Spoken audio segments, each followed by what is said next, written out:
Alright, so this is a video for my content package. So I'm basically going to break each section up and summarize it, talk about it, and go from there. So normally when I make connections between what we're learning in class, in my life, I like to connect it with sports because it's the easiest for me. It's the biggest part of my life. And for this project, I really tried to get out of my comfort zone with that and try not to relate it to sports as much and kind of put myself in a workplace environment and try to connect it to that instead. So it was really interesting to do that. So starting off with the executive summary, I really focused on two main concepts, and that was trust and vulnerability. I have experienced so many different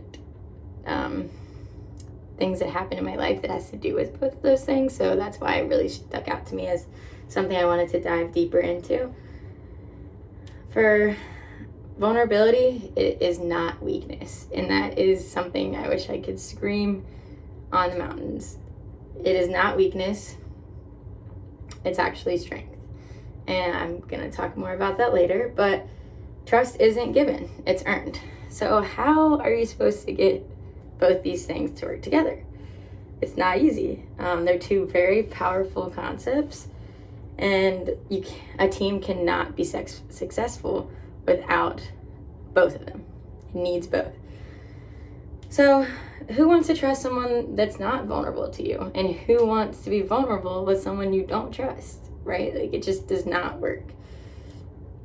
So defensiveness is such a natural human trait that it happens so easily, and it's hard to go around that, and it really takes practice to not be as defensive.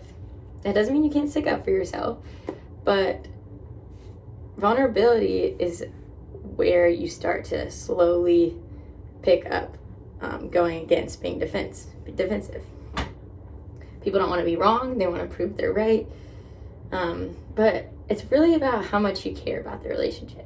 And if you care about not fighting with this person 24/7, then you'll be vulnerable and say why it bothers you or why you think that way. And it's all about how you say it. And that is just a huge part of that. Sharing personal stories, accepting your own failures, just really opening up and being you is a huge part.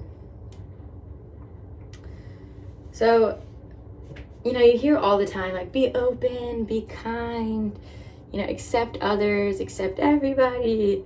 You hear that all the time.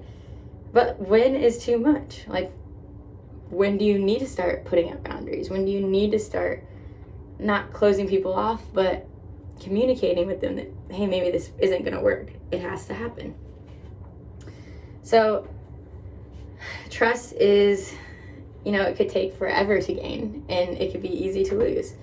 So you have to be confident in the relationship and give effort, but it really all comes through trial and error. You can't just look at a person and be like, I trust you. You got to really put some effort into it and see if they're your person. All right, so for my blog post, I really discussed how a relationship is a two-way street, and how trusting people isn't the easiest, but you have to do it. Blaming happens a lot. You see it a lot in kids, but it sadly carries over to adults as well. And that can tear teams apart. That can be a huge part of failures. So trying to make that not happen, it's not easy, but it needs to happen. So the blog post goes into that a lot, how a leader showing vulnerability is saying that you're willing to be accountable for your team's mistakes, but you're not willing to shove mistakes under the rug. There's a big difference, and sometimes that line can get a little bit blurry, but having that conversation can make sure everybody stays on the path to success. For my white paper, I went into kind of how blurry that line is. It gets a little blurry. And here, I didn't talk about it in the paper, but this is when I do connect it to sports and how being a captain, you might take more responsibility of your team's actions because, you touch the ball more or you tell people what to do. So if they mess up, like, well, she told me to do it. So it does become a blurry line, and I've had a lot of experience with that. So it was very interesting to write about. I found very interesting articles about all of it. But one that I found the most important that I wanted to talk about was the difference between fault and responsibility. And I think that's huge because just because someone, let's see, let me find the quote.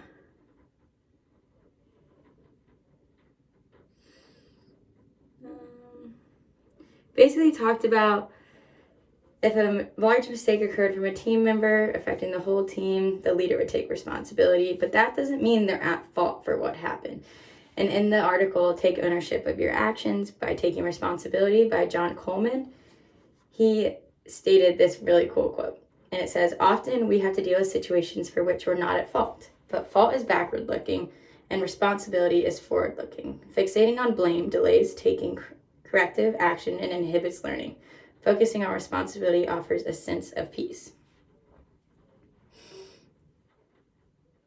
That's a perfect quote to describe that. It's all about mindset. It connects back to mindset, perspective. It changes everything.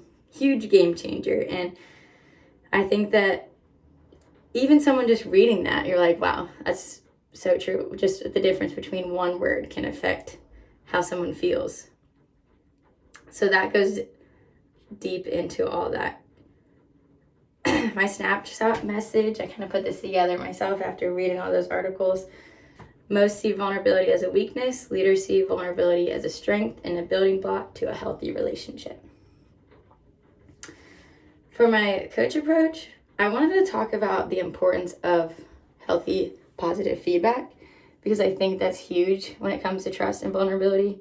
It's not easy to tell your manager they're not doing a good job or communicating with you well. And it's not easy to tell your workers that they're not doing a good job. Nobody wants to do that. It's terrifying. And you fear losing your job. So I basically went into a CEO and a store manager having that conversation, reading those evaluations, and the store manager just not having any idea that they felt this way. But the CEO really talks to her about building that relationship and being vulnerable with them, telling them that you're not perfect either, that you've made these mistakes, this mistake, and go through it with them and how you got to where you were today. Just be open to them and they will feel safe enough to give you helpful feedback so that this doesn't happen again and so that her store can be successful. Because it's not going to meet her sale needs until everybody's on that same path.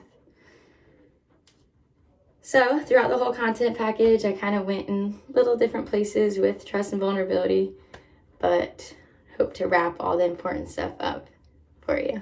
Thank you.